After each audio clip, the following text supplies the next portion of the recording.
Hola a todos desde la laguna de Tota, en el centro de los Andes del Norte, en Colombia. Este es uno de los lagos más sagrados de Sudamérica. Es la laguna de los Muiscas. Es un lugar sagrado equivalente al lago Titicaca en el sur. ¿Sí? Tenemos el lago Titicaca, es el lago más alto navegable del mundo.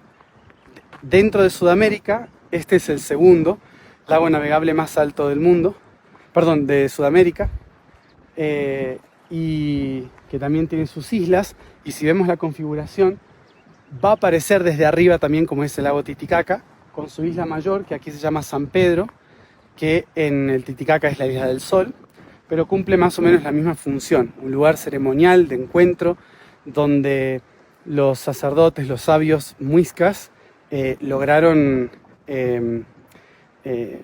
crear una fuente de vida. En este lugar, se decía, era un lugar sin agua, donde vivía una serpiente o dragón negro que tenía el poder en este territorio, y que a través de ciertas ceremonias, esta serpiente que representaba la sequía terminó moviéndose como si fuera un río y creó todo este espacio de agua. O sea, aparecieron las aguas después de estas ceremonias que echaron a la serpiente, que es este río oscuro, y lo llenó como un lago sagrado. Entonces desde ahí todas las comunidades de los muiscas se mudaron a estas regiones y empezaron a vivir de estas aguas y de sus riquezas. Entonces, obviamente es un lago sagrado, y esa isla que está en el medio, entre las dos penínsulas, ahí ven una península de este lado, otra península de aquel lado, y en el medio está esta isla que parece un barco, y obviamente le llaman la isla del jefe o la isla del capitán, ¿sí? Como si fuera el capitán del barco. No me acuerdo los nombres locales porque son más complicados, pero después voy a compartir un poco la imagen y los nombres cuáles son.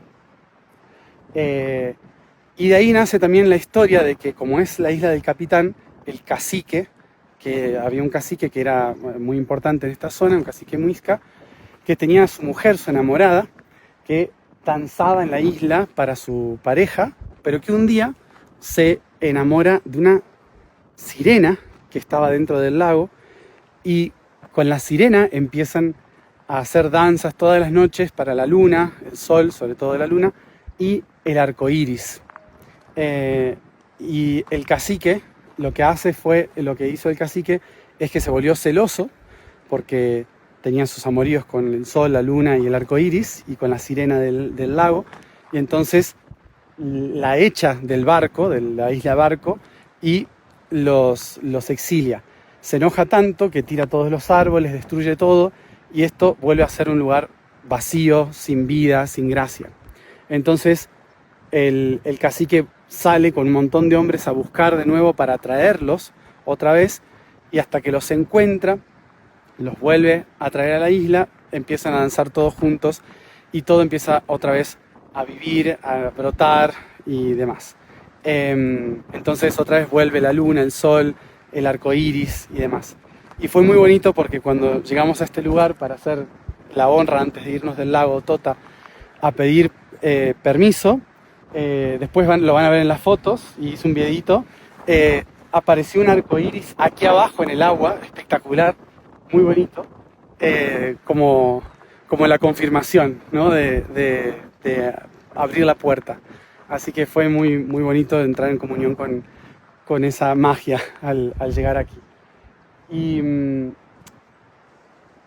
bueno, también fue muy simbólico que estamos haciendo esta ceremonia de solsticio en las Piedras del Tunjo con los muiscas, con los cogis, justamente para que el timón del barco de la Madre Tierra, que es aquí en Colombia, se alinee con el capitán. Y sentí que tenía que venir al lago a pedir permiso, pero nunca me imaginé que la isla era llamada el Capitán. Entonces vinimos a pedirle permiso al capitán para dar el giro al timón del barco. Y así que bueno, espero que lo que hagamos este día 20 en el solsticio, sea para la mejor dirección no solamente de Colombia, sino de todos. Porque va más allá de lo que pasa a nivel social, es de lo que nos pasa en nuestra conciencia. El capitán está aquí, en la piñal. Así que dentro del territorio de Colombia, esta es la piñal del territorio. Por eso vine a pedir permiso al capitán.